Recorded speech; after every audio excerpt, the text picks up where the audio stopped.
Are you moving to Switzerland? Do you want to know how you can furnish your rental apartment for 1,000 francs? Then keep on watching.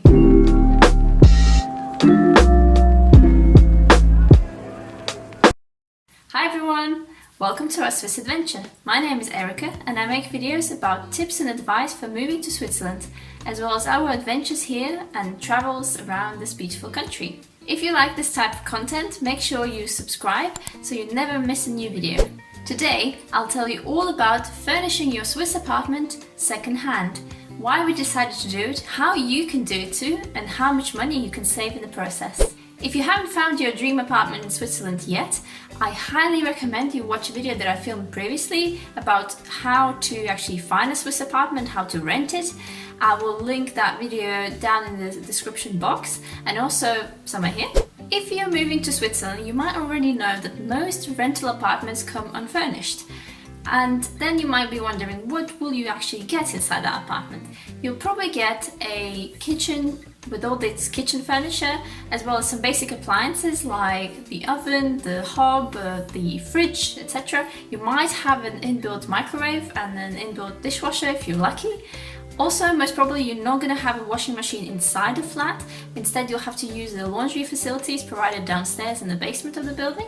You will also most probably have a storage area allocated to your apartment that will be in the basement of the building and is great for extra storage space. And also something to note is that you will not have any light fixtures inside the apartment unless someone who previously lived in the apartment just left them behind. So when you're moving into a Swiss rental apartment, essentially you'll have to get all the furniture, and as all things in Switzerland, this could be quite expensive, and that's why most people actually choose to buy it from IKEA. There's quite a few of them around the country, and it's a great option if you want to do that. But even in IKEA, when you get your bed, your wardrobe, everything that you need, things quickly add up and end up costing several thousand francs. When we moved here last year, we didn't plan to stay in Switzerland for a very long time, so it seemed ridiculous for us to go out and buy all this new furniture and then have to get rid of it a year or two later. It seemed unreasonable in terms of money and also ecological reasons. That's why we decided to try and source as much furniture as possible secondhand.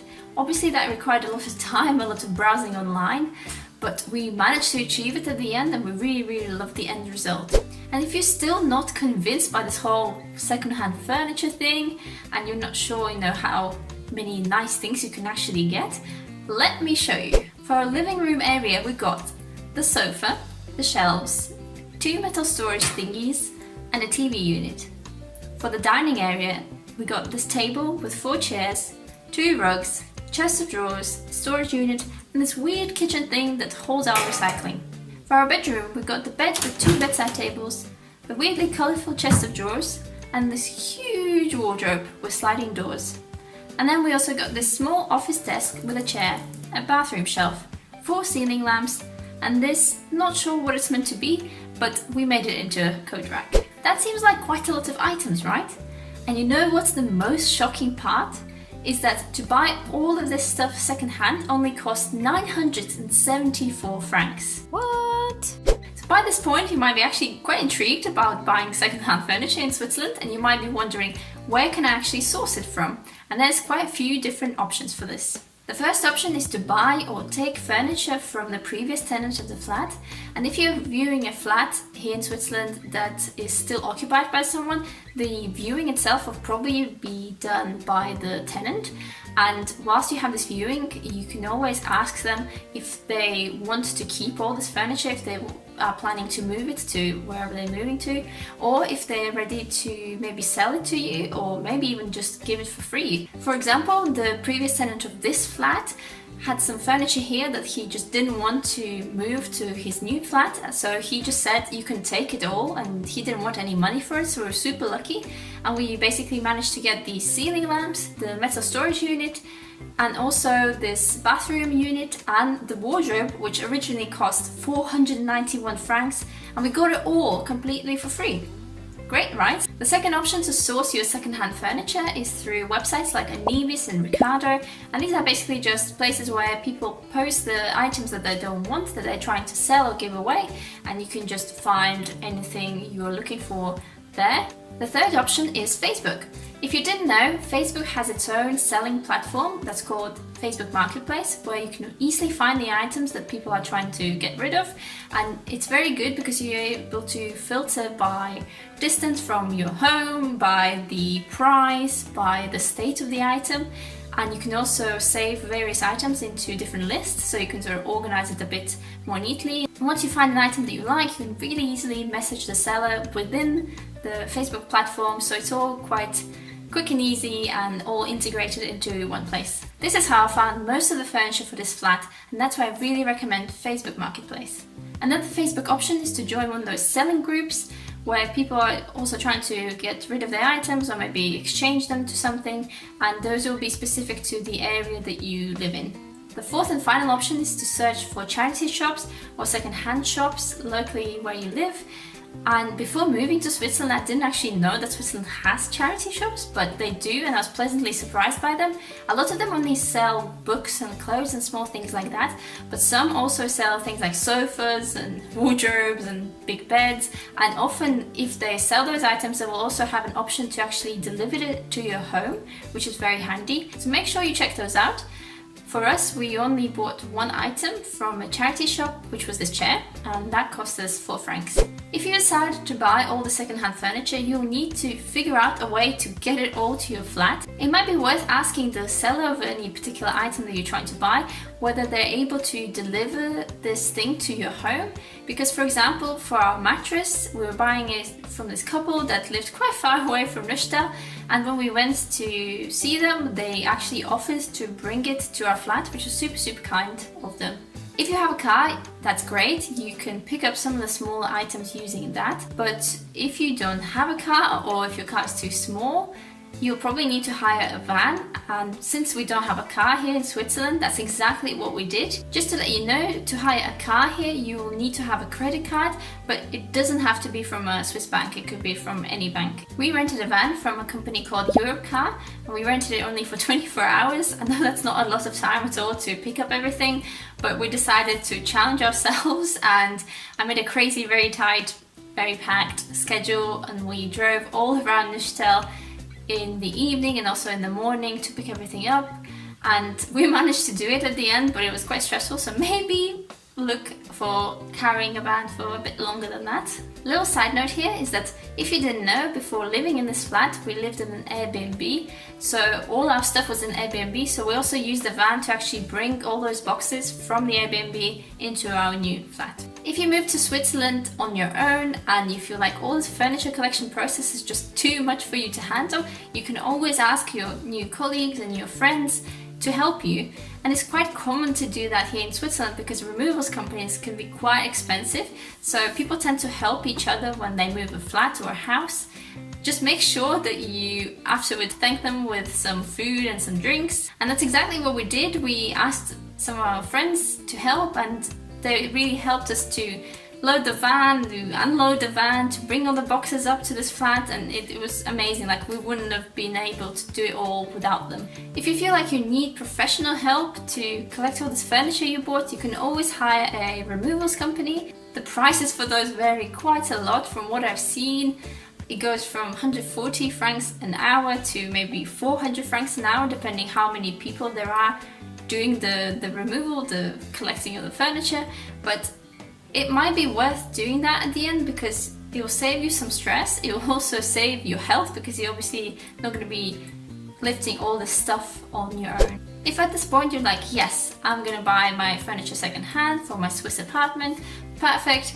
I just wanted to let you know of a few little things that you should be aware of when you buy second-hand furniture, when you search for it. And these things will apply to any second-hand furniture, not just in Switzerland. But here are a few pointers. In general, the rule is that the cheaper you're going to buy something, the worse the condition of it will be. Sometimes there are some peculiar situations where you get something amazing and then it costs 10 francs. but most of the time you have to be really careful about the state of the item, so make sure you request additional photos if you don't see everything clearly in the image, so that you don't get disappointed at the end. If you're buying soft furniture or rugs, check if the owner smokes, if he has kids or pets, because that will obviously affect the cleanliness of the item. Another thing to consider is whether you need to dismantle the furniture before moving it. And in our personal experience, everything from IKEA comes apart fairly easily, and it can be rebuilt quite easily as well. So you might want to ask the seller of a particular piece of furniture to disassemble it, so that when you come to pick it up, it's already in parts and you don't have to spend time taking it apart. But the problem with that is that you won't be able to see the item, in its whole state, and also you might not get all the parts of it because some of it might be lost in the process. And actually this sort of happened to us, because when we were moving the sofa that's behind me, we could not at the end find one of these pins that goes inside it. The sofa still assembled okay, and obviously it's in one piece, so it's fine, but yeah, there is a piece missing there. Also bear in mind what floor you're going to be living on. For example, we live on the 5th floor. We do have a lift, but it's very, very tiny, so we had to pretty much take everything apart in order to bring it up to this flat. So, current state of affairs is chaos. Stuff everywhere. And here, and here, and here. It's complete carnage. Whoops. If you hire a van and you plan to pick up all the furniture yourself, make sure you grab some sheets, some blankets, anything soft, maybe flattened cardboard boxes, so they can put it in between your furniture, because we're so naive and we didn't think about it until we loaded everything into the van, and then we were driving down the hill and we could just hear everything sliding around, thinking, oh my god, everything is just getting scratched. So learn from our mistakes. Also, something to know is that when you rent a van, quite often they also offer to rent you the belts and straps that you can use inside the van to actually secure all these things that you're going to be moving. Now that I've told you how to find second-hand furniture, how to pick it up, and also some of the things that you might need to watch out for, let's talk about money and how much money you can actually save on doing all of this. And here I have to make a little confession, because as I said, we initially bought everything we had here second-hand, including the mattress, and we used it for several months, but then we realized it was a bit too firm for us and we really wanted to have good sleep, so we decided to unfortunately sell the old mattress and get a new one. So the total of everything we had here to start with was 974 francs, as I said before, but now with this new mattress the total actually comes to 1,240. So I will use that number to calculate our overall savings, so it's all fair and square.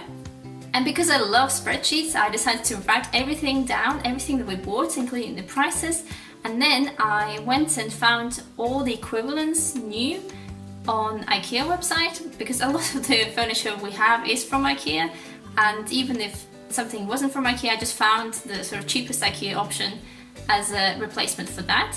So if you were to buy all the furniture that's in this flat new, you would have to pay at least 3,240 francs. That makes a saving of more than 60%, which I think is amazing.